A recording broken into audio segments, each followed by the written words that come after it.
Hello friends, good evening. कैसे आप लोग? अच्छे होंगे। कल के लेक्चर में, प्रीवियस लेक्चर में हमने देखा था क्या, powers and jurisdiction of high courts और सब ऑर्डिनेट कोर्ट्स, अधीनस्थ न्यायालयों की बात की थी हमने।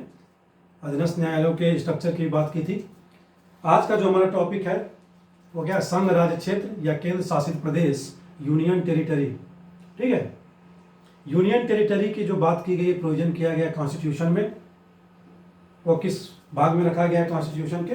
पार्ट 8 में, आर्टिकल 239 से लेकर आर्टिकल 241 या 42 कह सकते हैं, लेकिन 241 तक की मेनली हम इंपॉर्टेंट आर्टिकल्स की बात करेंगे आज।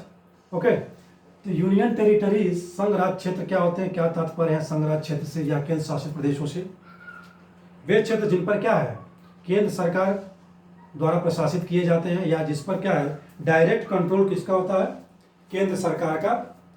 ठीक है, राज्यों का इससे कोई लेना देना नहीं होता। इस पर पूरी तरह पावर्स किसकी होती है? केंद्र सरकार की। ओके, हालांकि कुछ केंद्र शासित प्रदेशों में विधानसभाएं भी हैं, दिल्ली, पुदुचेरी, जम्मू कश्मीर।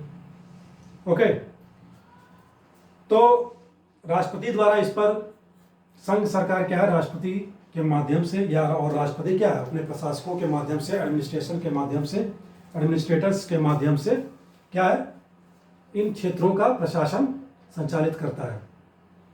कुछ क्षेत्रों में एडमिनिस्ट्रेटर नाम से जाने जाते हैं, प्रशासक। ठीक है, और कुछ क्षेत्रों में जैसे लेफ्टिनेंट गवर्नर के नाम से जाने जाते हैं, जैसे कि दिल्ली, पुदुचेरी, जम्मू कश्मीर, अंडमान निकोबार, लद्दाख। अभी क्या है, यहाँ उपराज्यपाल के नाम से क्या है, एडमिनिस्ट्रेटर को जाना जाता है। ओके, तो हालांकि केंद्र शासित प्रदेश की जो प्रोविजंस है कॉन्स्टिट्यूशन में, भाग 8 में किया तो गया, लेकिन ये ओरिजिनल कॉन्स्टिट्यूशन में नहीं था। ठीक है, इसे 1956 में जोड़ा गया।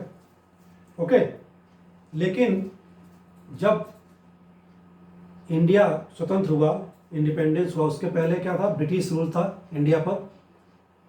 तो ब्रिटिशर्स द्वारा कुछ क्षेत्र अनुसूचित किए गए थे, अनुसूचित क्षेत्र बनाए गए थे, भाग किए गए थे। ठीक है, जिस पर जो किस क्षेत्र में आते थे, जिस पर कौन शासन करता था, वो आते थे मुख्य प्रांत, मुख्य कमिश्नरी या मुख्य आयुक्त के प्रांत के अंतर्गत इन क्षेत्रों को रखा गया था। ठीक है, तो इन्हें आर्टिकल में जगह कब दी गई? आर्टिकल के थ्रू कॉन्स्टिट्यूशन में 1956 में, जब 7th कॉन्स्टिट्यूशनल अमेंडमेंट एक्ट 1956 लागू किया गया और राज्य पुनर्गठन आयोग जब 1956 में गठन किया गया था तब। ठीक है, तो मेनली केंद्र शासित प्रदेशों का गठन 1956 में किया गया, 7वें संविधान संशोधन अधिनियम और राज्य पुनर्गठन आयोग के सिफारिश पर। ओके, और स्वतंत्रता के बाद या इंडिपेंडेंस के बाद जो राज्यों की कैटेगरीज बनाई गई थी, part A, part B, part C और पार्ट डी, उसमें इनको कहाँ रखा गया था? पार्ट सी और पार्ट डी में। ओके, जब केंद्र शासित प्रदेश बन गए तो पार्ट सी और पार्ट डी क्या गया, रिमूव कर दिया गया है। ठीक है, तो टोटली अभी क्या है, टोटल कितने यूटीज हैं इंडिया में? 8 हो गए। ठीक है, लक्षद्वीप, अंडमान निकोबार, पुदुचेरी, दिल्ली, जम्मू कश्मीर, लद्दाख, दमन दीव, नागर हवेली, चंडीगढ़। ठीक है, तो ये 8 जो क्षेत्र हैं क्या है, संघ राज्य क्षेत्र हैं। ओके, तो हम बात करते हैं क्यों आवश्यकता पड़ी हमें केंद्र शासित प्रदेशों की, क्या जरूरत है हमें केंद्र शासित प्रदेशों की, क्यों नहीं इन्हें हम क्या करें, पूर्ण राज्य का दर्जा दे दें। 28 हैं तो क्या होंगे, 8, 36 राज्य जाएंगे टोटल, या किसी राज्य में मर्ज कर दिया जाए जो जिसकी बाउंड्री लगती हो। तो इसकी आवश्यकता क्यों है? कुछ रीजंस हैं, जैसे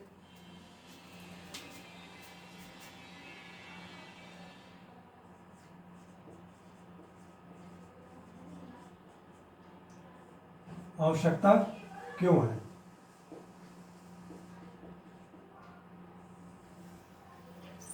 ठीक है, इसमें पहला पॉइंट हम रख सकते हैं क्या, राजनीतिक और प्रशासनिक दृष्टिकोण से ये महत्वपूर्ण है, राजनीतिक और प्रशासनिक।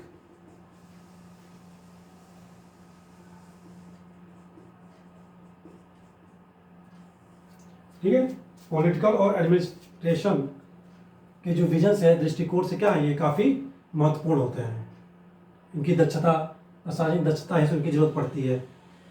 कैसे जानते हैं, भारत क्या है, राज्यों का संघ है, यूनियन ऑफ स्टेट्स, और संघ की कोई बाउंड्री नहीं है, लेकिन संघ सरकार है, केंद्र सरकार है। ठीक है, हालांकि केंद्र सरकार क्या है, कोई बाउंड्री नहीं है जिस पर वो शासन करती हो। शासन किस पे करती है, नेशन पर, राज्य पर। राज्य की बाउंड्रीज मिलकर ही क्या है, नेशंस का निर्माण करते हैं। ओके, तो कुछ क्षेत्र ऐसे होने चाहिए जहां क्या है, पॉलिटिकल और क्या है, एडमिनिस्ट्रेशन तौर पर क्या है, केंद्र सरकार कार्य कर सके। जैसे दिल्ली है, नेशनल कैपिटल रीजन है। ओके,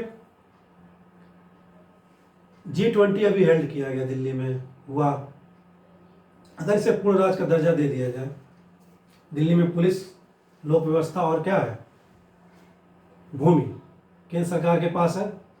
अगर G20 कराने की बात प्रधानमंत्री द्वारा की जाती है और यहाँ के सीएम द्वारा क्या है, सुरक्षा कारणों का हवाला देकर क्या किया जाता है, मना कर दिया जाता है कि हम सुरक्षा, इतने राज्य प्रमुखों को क्या है, सुरक्षा व्यवस्था उपलब्ध नहीं करा पाएंगे।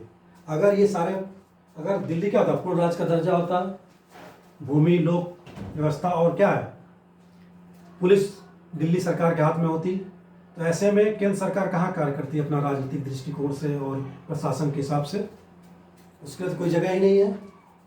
ऑल इंडिया, क्योंकि सारे स्टेट्स की बाउंड्री से मिला क्या है, यूनियंस हैं, हर स्टेट्स में अलग गवर्नमेंट्स हैं। ठीक है, लेकिन ऐसे यूटीज होने के नाते क्या है, दिल्ली यूटीज होने के नाते यहाँ पर केंद्र सरकार क्या है, कोई भी पॉलिटिकल गतिविधि या बैठक कर सकती है या प्रशासन कर सकती है। ठीक है, और भी स्टेट किसी स्टेट्स में कर सकती है। पहले जम्मू कश्मीर होना था G20, वो भी यूटीज में है। ओके, सेकंड पॉइंट, ये इनका स्ट्रेटजिक इंपॉर्टेंट होती है, इंपॉर्टेंस होती है, जैसे ठीक है, सामरिक महत्व होता है इनका। जैसे लद्दाख है,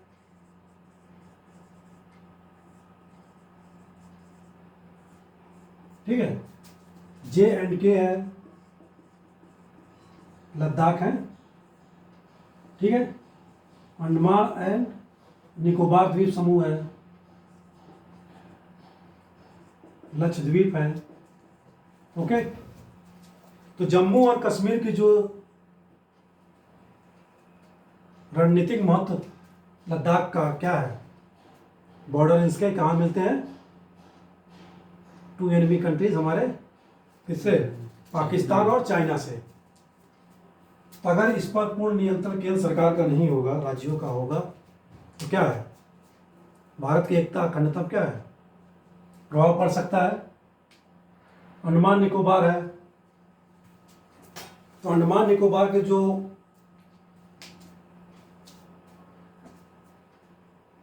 पॉलिटिकल एरियाज हैं, वो लगभग कहाँ रखते हैं मैं स्थान, इंडोनेशिया, जावा, म्यांमार, मालदीव, सॉरी मालदीव नहीं, मालदीव तो इधर लक्षद्वीप टाइप साइड हो गया। ठीक है, तो इस तरह इनकी जो सामरिक महत्व है, इसके लिए भी क्या है, इन्हें केंद्र सरकार के हाथों में रखना क्या है, मजबूरी बन जाती है। इन्हें केंद्र शासित प्रदेश के रूप में स्थापित करना भी क्या है, महत्वपूर्ण हो जाते हैं।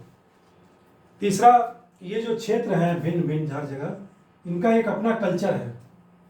ठीक है, तो उस कल्चर को सुरक्षित रखने के लिए भी किया जाता है, यानी भारतीय संस्कृति को सुरक्षित रखने के लिए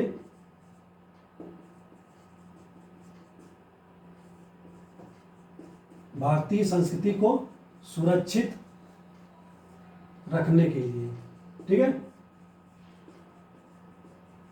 ओके, लक्षद्वीप का अपना अलग कल्चर है, अंडमान एंड निकोबार का अपना आदिवासी समूहों का अलग कल्चर है।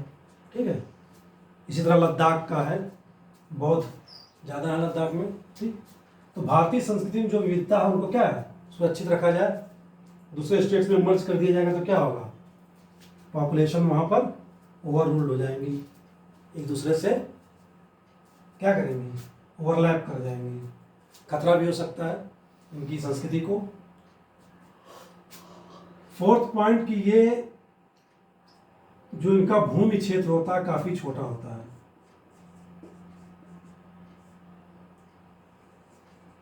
ठीक है, और जो जनसंख्या होती है काफी कम होती है।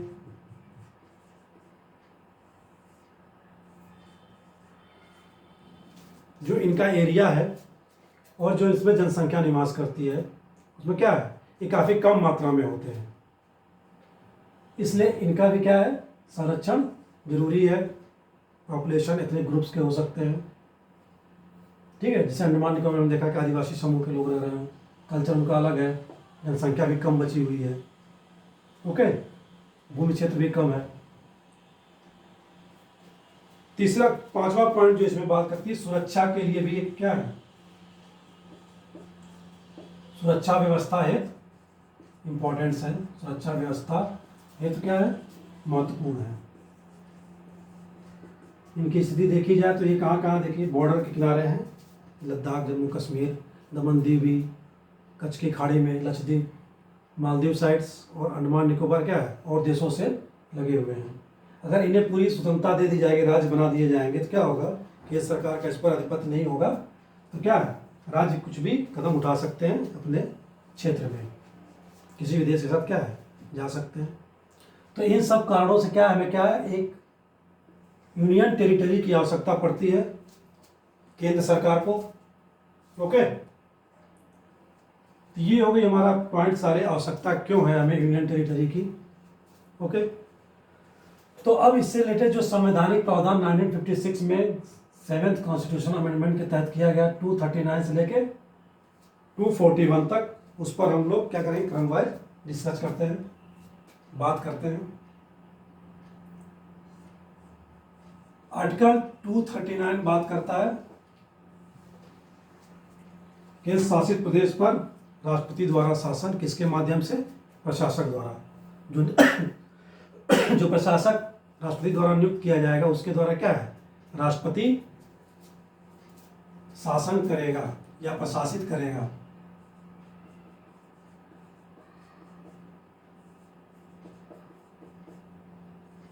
राष्ट्रपति द्वारा प्रशासित होने की बात करता है ये, किसके माध्यम से, प्रशासकों के माध्यम से।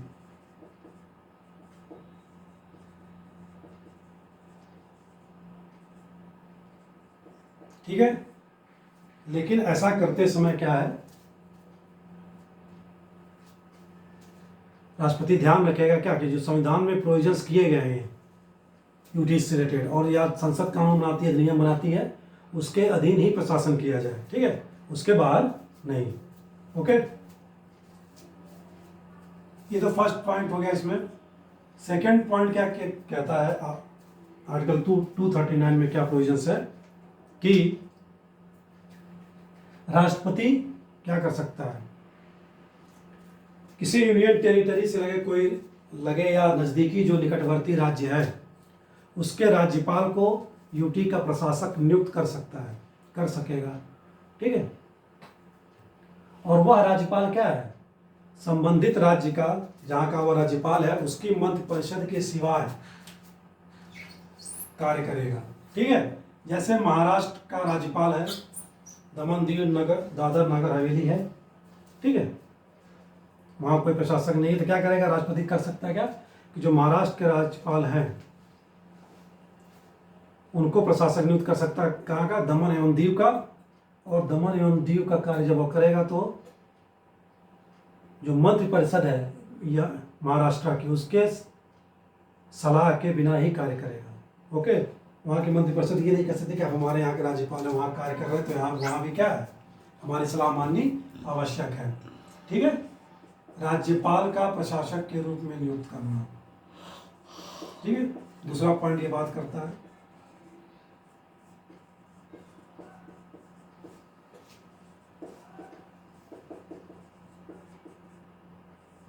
किसके द्वारा, राष्ट्रपति द्वारा।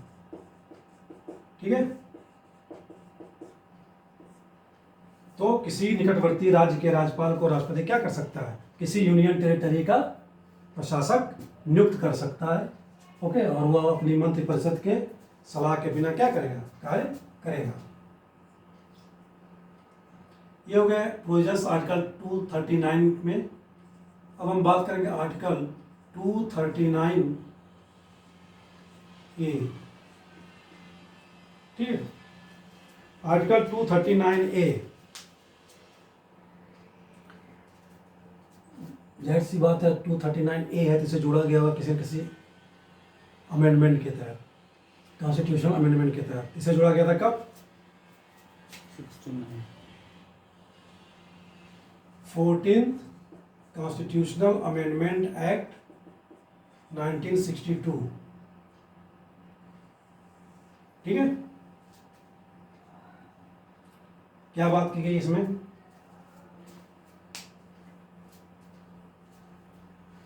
बात है संसद कानून बनाकर पांडिचेरी के लिए, पुदुचेरी उसमें क्या था, पांडिचेरी था।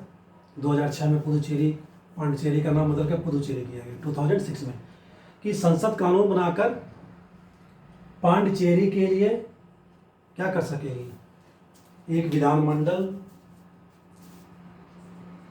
संसद क्या कर सकेगी, संसद कानून द्वारा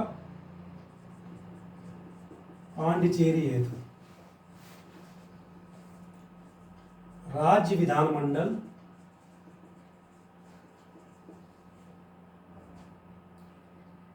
या मंत्रिपरिषद या दोनों तो क्या करेगी, सृजित कर सकेगी। संसद कानून बनाकर पांडिचेरी के लिए राज्य विधानमंडल या मंत्रिपरिषद या दोनों, ठीक है, का सृजन कर सकेगी। ओके, तो इसी बेस पर, इसी कॉन्स्टिट्यूशनल अमेंडमेंट के तहत क्या किया गया, राज्य विधानमंडल का गठन किया गया। कहाँ? पांडिचेरी में। कब? 1963 में। किसी भी यूनियन टेरिटरी में राज्य विधानमंडल का गठन का यह क्या पहला मामला है, मतलब फर्स्ट। किसी भी संघ शासित राज्य क्षेत्र में विधानमंडल कब गठित किया गया, 1963 में, पांडिचेरी में या पुदुचेरी कह सकते हैं। ठीक है, पांडिचेरी पुदुचेरी कब बना, 2006 में, अमेंडमेंट के थ्रू। ओके, ये पॉइंट हो गए 239 ए के तहत। अब बात करें क्या, 239 बी भी जोड़ा गया। कब जोड़ा गया,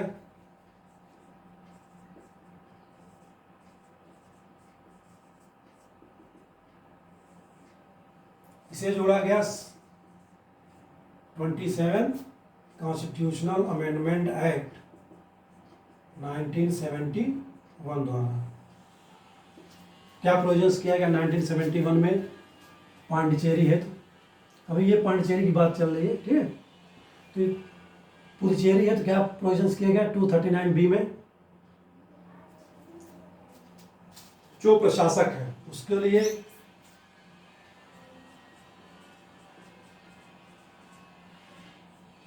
प्रशासक को पावर दी गई किस चीज की, अध्यादेश जारी करने की।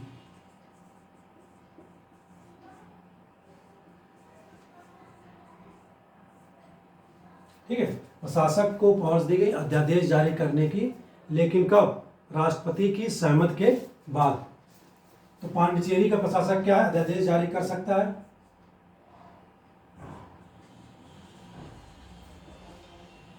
राष्ट्रपति की सहमति के बाद।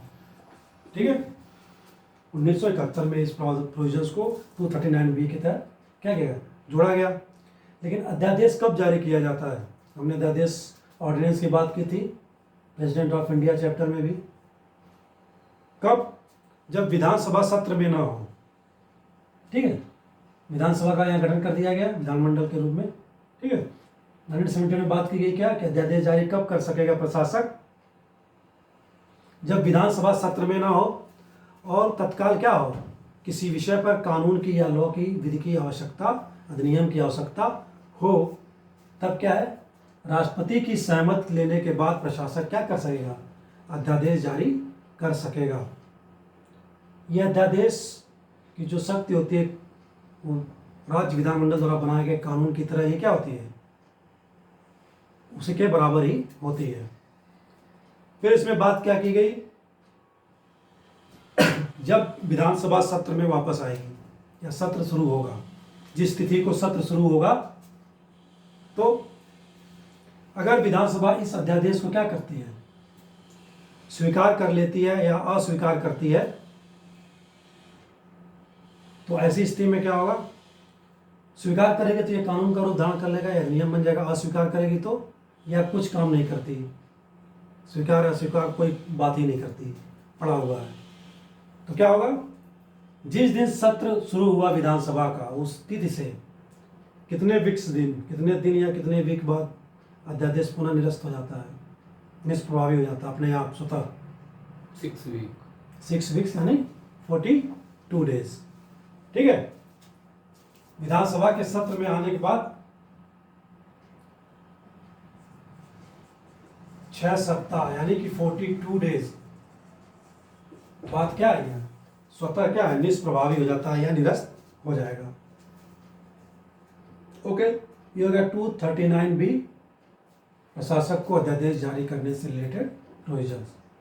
ओके, अब हम देखेंगे आर्टिकल 239AA, दिल्ली से रिलेटेड। अभी हम दिल्ली में, तो दिल्ली बात करते हैं। आर्टिकल 239AA, सारे सब क्लॉज किसमें जोड़ा जा रहा है? 239 में। ठीक है। इसे कब जोड़ा गया? ये क्वेश्चन पूछा था पीसीएस द्वारा, यूपीपीएससी द्वारा 2022 में। ठीक है। किस कॉन्स्टिट्यूशनल अमेंडमेंट द्वारा दिल्ली को राष्ट्रीय राजधानी क्षेत्र घोषित किया गया? ठीक है। तो 69th कॉन्स्टिट्यूशनल अमेंडमेंट एक्ट 1991 द्वारा क्या प्रोविजंस किए गए? सबसे पहले तो क्या किया गया? दिल्ली राज्य क्षेत्र को एनसीआर घोषित किया गया, नेशनल कैपिटल रीजन, राष्ट्रीय राजधानी क्षेत्र घोषित किया गया। ओके, क्या किया गया? दिल्ली को एनसीआर घोषित। ठीक है, राष्ट्रीय राजधानी क्षेत्र घोषित किया गया। काफी प्रोविजंस किए गए इसमें। अभी विधानमंडल का भी गठन होगा। यहाँ विधानमंडल पहले नहीं थी, विधानसभा 91 में ही गठित हो गई। ठीक है। तो दिल्ली को एनसीआर घोषित किया गया, राष्ट्रीय राजधानी क्षेत्र घोषित किया गया। सेकंड प्रोविजंस क्या किए गए? बात की गई एक लेफ्टिनेंट, एक प्रशासक होगा जो किस नाम से जाना जाएगा? लेफ्टिनेंट गवर्नर यानी उपराज्यपाल के नाम से। बात की गई एक प्रशासक होगा, इसका किस नाम से जाना जाएगा? लेफ्टिनेंट गवर्नर या उपराज्यपाल। जिसकी नियुक्ति कौन करेगा? राष्ट्रपति करेगा। ठीक है। सेकंड प्रोविजन जो किया गया, क्या? दिल्ली के लिए एक प्रशासक की नियुक्ति की बात की गई, किसके द्वारा की जाएगी? राष्ट्रपति द्वारा। आज हमारे दिल्ली राज्य प्रशासक कौन है? वीके सक्सेना। काफी ठनी रहती है केजरीवाल साहब से। इस पर भी बात कर रही है हम लोग। नेक्स्ट हमारा जो इसमें प्रोविजंस किया गया कि दिल्ली विधानसभा के लिए, ठीक है, एक 70 सदस्यीय क्या होगी? दिल्ली के लिए क्या होगा? 70 सदस्य का SLA यानी कि विधानसभा होगी, स्टेट लेजिस्लेचर असेंबली होगी। ओके।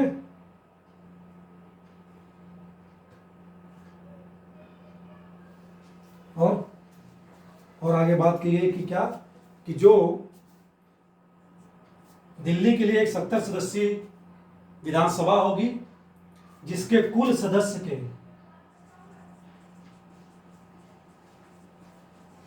कितने? 1/10 सदस्य। का क्या होगा, COM, यानी कि काउंसिल ऑफ मिनिस्टर होगी, गठित की जाएगी।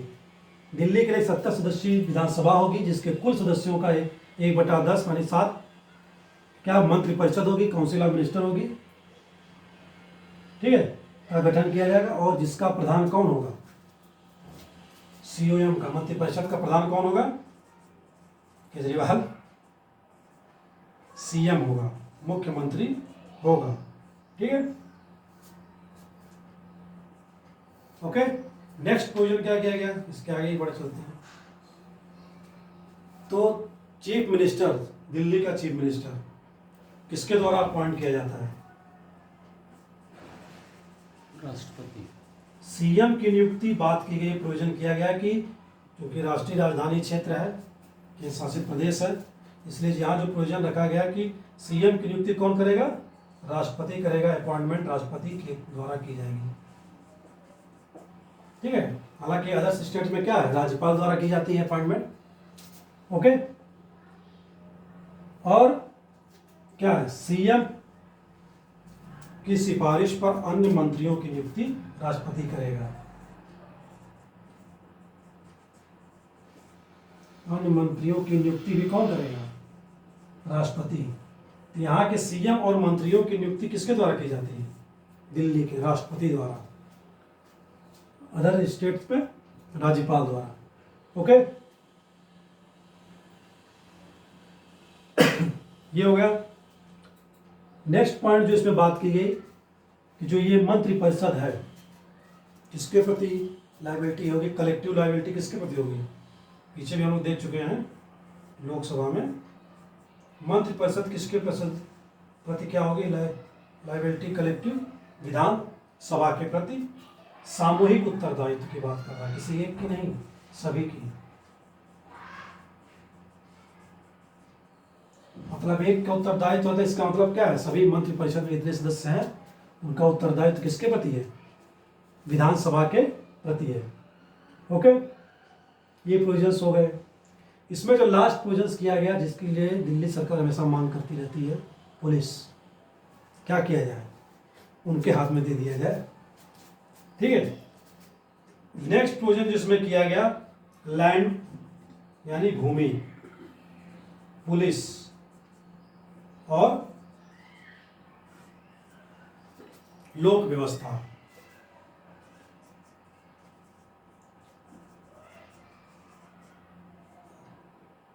ये किसके हाथ में है,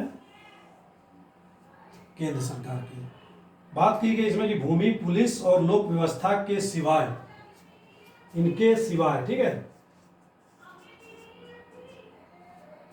राज्य विधानमंडल या विधानसभा क्या कर सकेगी, राज्य सूची के विषय और समवर्ती सूची के विषयों पर कानून बना सकेगी, ठीक है। तो इनके सिवाय मतलब ये तीनों जो सब्जेक्ट्स हैं, भूमि, पुलिस और लोक व्यवस्था, किसके हाथ में है, केंद्र सरकार यानी कि गृह मंत्रालय के, भारत सरकार के गृह मंत्रालय यानी अमित शाह साहब के हाथ में है इस वक्त, ठीक है।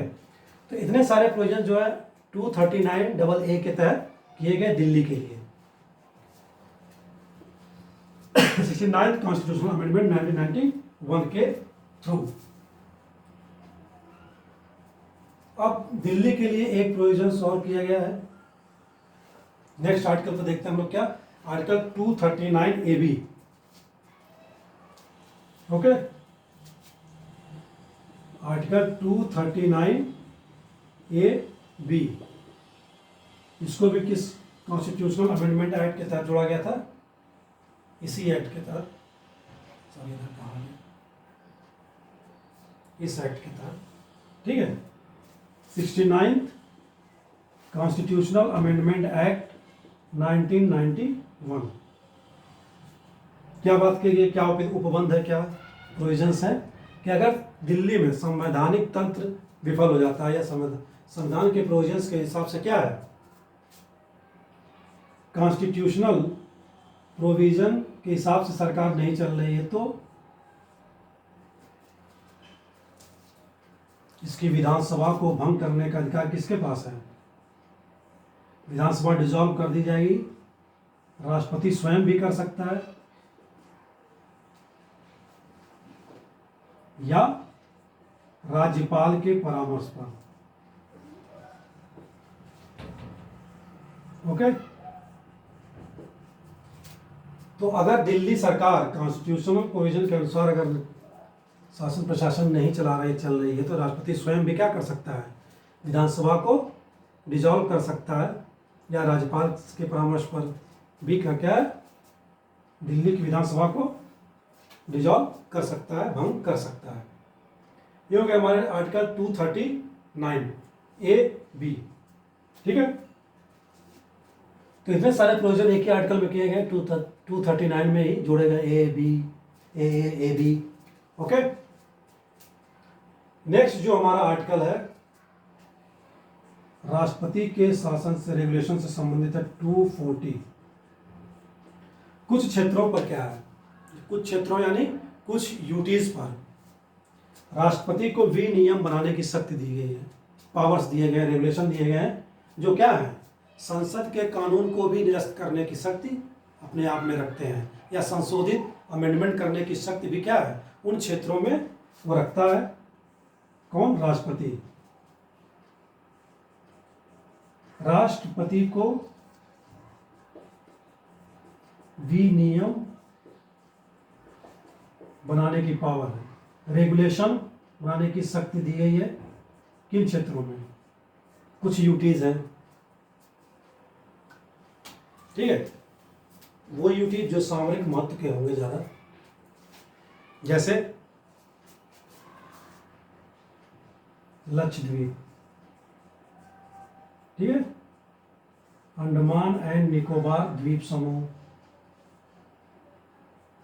दमन दीव एंड दादर नागर हवेली, और लेटेस्ट 2019 से लद्दाख, जम्मू कश्मीर नहीं ऐड किया गया इसमें। ठीक है, तो 4 यूटीज है जिस पर क्या है, पावर्स है राष्ट्रपति को रेगुलेशन बनाने की, जो क्या कर सकती है, अगर संसद कोई कानून बनाती है उसमें इस पावर्स के थ्रू क्या है, राष्ट्रपति द्वारा क्या है, संशोधित किया जा सकता है, या पूर्णतः उसको निरसन समाप्त किया जा सकता है। ओके, ये हो गया आर्टिकल 240, राष्ट्रपति से को विनियम बनाने की पावर्स यूटीज में, 4 यूटीज। लास्ट आर्टिकल जो इनसे संबंधित है, आर्टिकल 241 241 में क्या प्रोविजंस है, यूटीज में हाई कोर्ट्स की स्थापना की बात की गई है, हाई कोर्ट की स्थापना।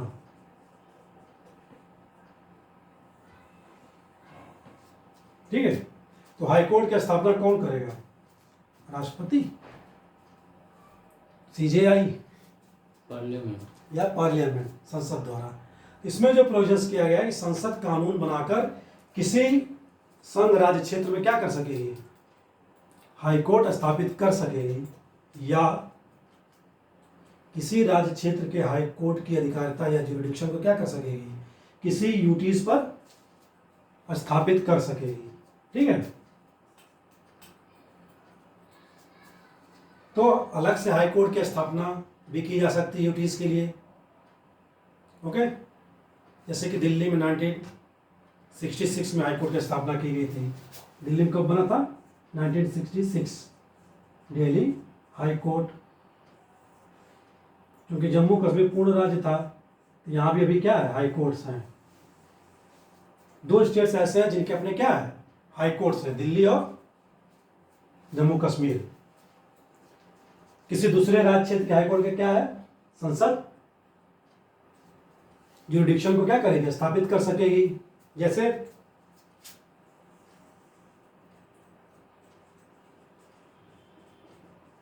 लक्षद्वीप किस हाई कोर्ट के ज्यूरिडिक्शन के अंदर का आता है, केरला, बगल में है, संसद द्वारा बनाया गया केरल हाई कोर्ट।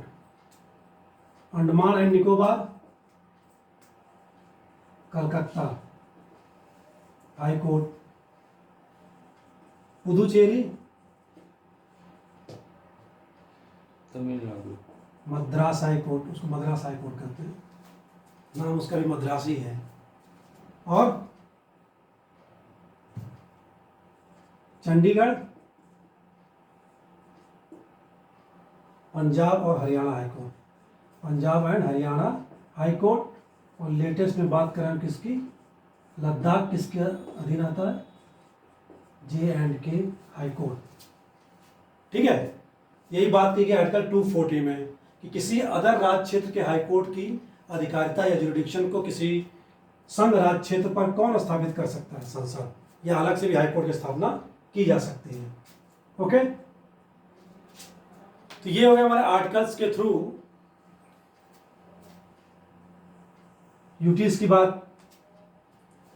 इसी तरह क्या है, जम्मू कश्मीर भी यूटीज बनाई गई कब, J&K राज्य पुनर्गठन अधिनियम 2019 के अंदर। ठीक है, जम्मू कश्मीर को दो पार्ट में बांटा गया, JK और लद्दाख। ठीक है, कब पास किया गया पार्लियामेंट से, अक्टूबर, पास होने की बात कर रहे हैं 5 अगस्त 2019, मेरे बर्थडे के दिन जम्मू कश्मीर दो भागों में टूट गया। इधर हम खुशी मना रहे थे। ठीक है, लागू हुआ था अक्टूबर में, कब, 2019 में। ठीक है, इन्फोर्स कब किया गया, लागू कर दिया गया 31 अक्टूबर 2019 में। तो ये हमारे प्रोजेक्ट्स हो गए कॉन्स्टिट्यूशन में यूनियन टेरिटरीज से। आज का लास्ट पॉइंट्स देखेंगे हम कि क्या संबंधित मुद्दे हैं यूटीज से रिलेटेड, 4-5 हैं, फटाफट देख लेते हैं हम लोग। सबसे बड़ा चुनौती इसे मिटाने की है,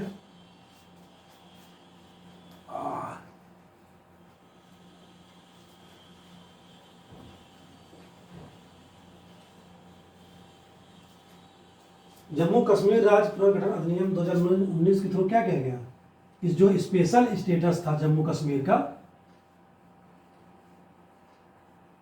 विशेष राज्य का दर्जा क्या किया गया, समाप्त कर दिया गया। ओके,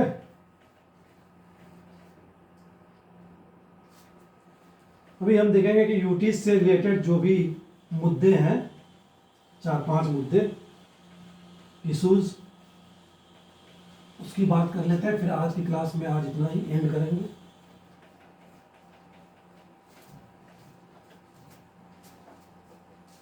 मिटते मिटते लिखते लिखते मिटते मिटते लिखते लिखते रेनॉल्ड आता था, मतलब हो जाए, पहले बजा था रेडियो पे।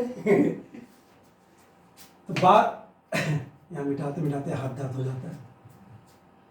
तो यूटीज से रिलेटेड हम क्या करेंगे,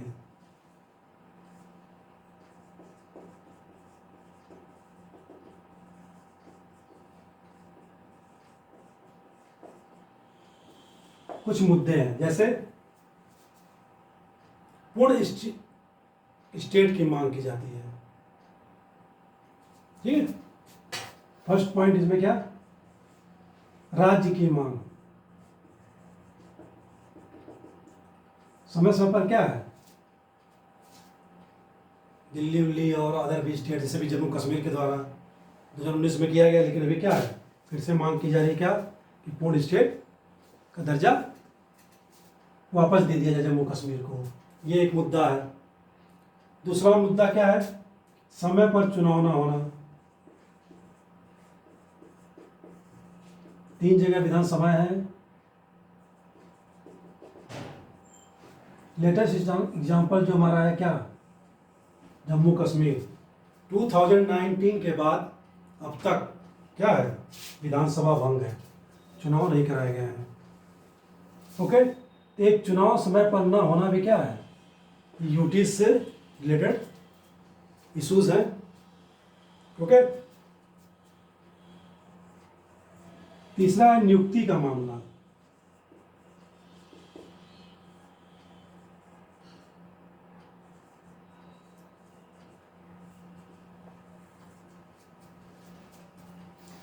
नियुक्ति कहाँ पर, किस यूटी, पुदुचेरी में। पिछले चैप्टर में हमने देखा था राष्ट्रपति शासन में जब क्या है, पुदुचेरी विधानसभा में क्या है, 3 सदस्य जो हैं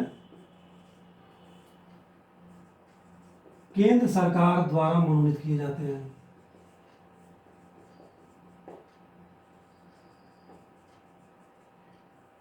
इस पर भी विवाद है। हालांकि 30 तो विधानसभा है, 3 इनके द्वारा किए गए, कितने हो गए 33। और ये 3 सदस्य केंद्र सरकार द्वारा मनोनीत किए जाते हैं, वो तो ठीक है। इन्हें निर्वाचित सदस्यों की तरफ मतदान देने का अधिकार दे दिया गया है।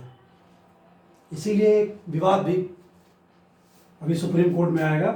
इन्हें क्या है, निर्वाचित जो सदस्य हैं, निर्वाचित सदस्यों की तरह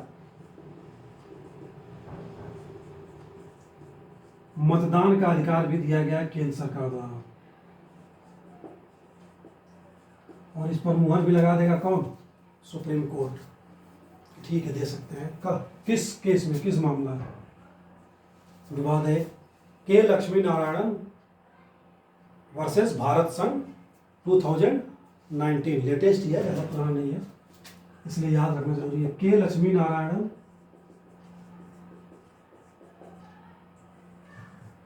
बनाम भारत संघवाद। इस बात का मामले का सुनवाई करते सुप्रीम कोर्ट ने किसका पक्ष लिया, सेंट्रल गवर्नमेंट का, केंद्र सरकार का। जाहिर सी बात है, ठीक है। सुप्रीम कोर्ट ने क्या कहा,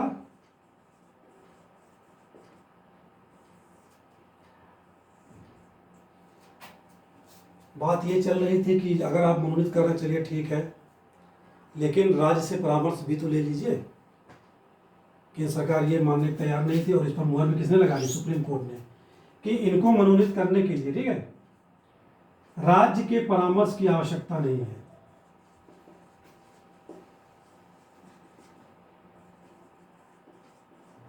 राज्य के परामर्श की आवश्यकता नहीं है।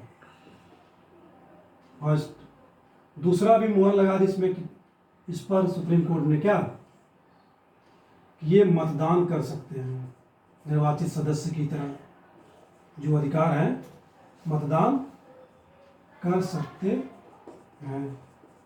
इन्हीं दोनों बातों पर क्या है, पॉइंट्स पर विवाद थे, और इन्हीं पर क्या सुप्रीम कोर्ट ने 2019 में अपना फैसला दे दिया। संघवाद कब है, 2019। ओके, तो ये एक पॉइंट जो नियुक्ति का मामला पुदुचेरी से रिलेटेड है, ये भी मामले यूटीज में है, रख सकते हैं हम। 4th पॉइंट जो है नामांकन से संबंधित। तो नामांकन कहाँ होता है, सेंट्रल लेवल पे बात कर रहे हैं हम, लोकसभा में वो तो हट गया। 104 कॉन्स्टिट्यूशनल अमेंडमेंट एक्ट 2009 द्वारा क्या, लोकसभा में एंग्लो इंडियन 2 जो 2 राष्ट्रपति द्वारा मनोनीत किए जाते थे, वो हट गया। अभी बात कहाँ पर है, कहाँ नहीं हटा है, आर्टिकल 80 क्या है, स्ट्रक्चर ऑफ राज्यसभा, राज्यसभा की संरचना, ठीक है। इस राज्यसभा की संरचना जब देखेंगे तो उसमें एक पॉइंट ये भी है क्या, कि राष्ट्रपति द्वारा कुछ विशिष्ट क्षेत्र से 12 सदस्यों का मनोनयन किया जाता है।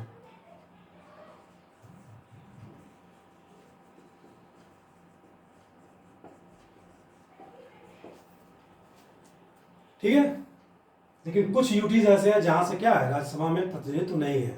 हालांकि दिल्ली से है 3, और लगभग और किसी यूटी से अभी नहीं है। ये भी नामांकन संबंधी जो मुद्दा चल रहा है, किसी क्षेत्रों से, कला, विज्ञान, साहित्य, सामाजिक सेवा से लिया राष्ट्रपति द्वारा, ये भी एक मुद्दा क्या है, यूटी से रिलेटेड है।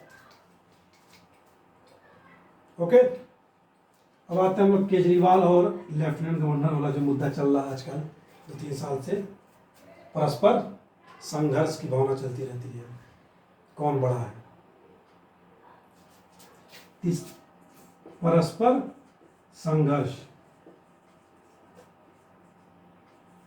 जहां जहां भी क्या है, प्रशासक है या विधानसभा है या उपराज्यपाल है, 3-4 स्टेट्स में, 3 ही स्टेट्स में विधानसभा, तो वहां मुख्यमंत्री होगा, निर्वाचित है वो क्या चाहेगा सीएम कि सारे पावर्स क्या हो, सारे कार्य मेरे अनुसार क्या करें, उपराज्यपाल की जाए। क्यों? क्योंकि मंत्रि परिषद की सलाह पर क्या बात की गई है, उपराज्यपाल भी कार्य करने की। लेकिन दिल्ली केस में क्या है, केंद्र सरकार के सपोर्ट में उपराज्यपाल क्या है, दोनों के बीच टकराव हो रहा है कार्य करने का। अभी लेटेस्ट मामला आया था नियुक्ति ट्रांसफर से रिलेटेड, दिल्ली सरकार की सेवा से संबंधित जितने भी थे कर्मचारी, उसकी ट्रांसफर कौन करेगा, सीएम की सलाह पर ही राज्यपाल को करना था। हालांकि इसका जून 2023 में सुप्रीम कोर्ट ने क्या है, दिल्ली सरकार के पक्ष में फैसला दिया था। तो उस फैसला को बदलने के लिए, ओवर रूल्ड करने के लिए केंद्र सरकार द्वारा क्या किया गया, अध्यादेश लाया गया, और उस अध्यादेश के थ्रू क्या किया गया, सारी पावर्स राज्यपाल में ट्रांसफर से रिलेटेड किसके समाहित कर दी गई, लेफ्टिनेंट गवर्नर में। अब सीएम साहब सन्न हो गए हैं, ठीक है। तो ये परस्पर संघर्ष जो है, एक मुद्दा क्या है, ड्यूटीज से रिलेटेड है। ओके, कुछ मामलों में अतिव्यापी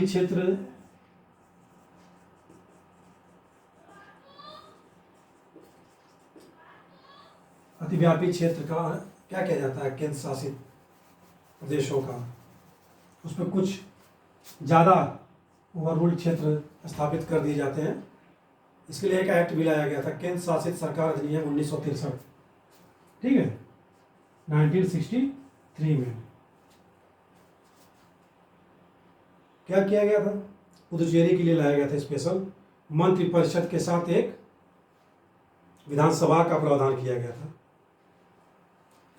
अतिव्यापी क्षेत्र का मतलब यह होगा, कभी तो मान लीजिए जैसे कि विधानसभा नहीं है, तो क्या है, केंद्र सरकार द्वारा शासन चलाया जा रहा है, और विधानसभा लाया गया, मंत्रि परिषद लाई गई, अब क्षेत्र बढ़ गए, विधानसभा भी आ गई, वहाँ सीएम भी आ गया, दो लोग हो गए। तो ऐसा क्या है, अतिव्यापी क्षेत्र ओवरलैप करने के बाद मुद्दे क्या है, ड्यूटी से संबंधित है। तो जो हमारा केंद्र शासित प्रदेश से रिलेटेड, ड्यूटी से यूनियन टेरिटरी से रिलेटेड जो भी प्रोविजंस थे और जो मुद्दे थे, हमने आज के लेक्चर में क्या किया, डिस्कस किया। आज के लेक्चर का ही एंड करते हैं। नमस्कार।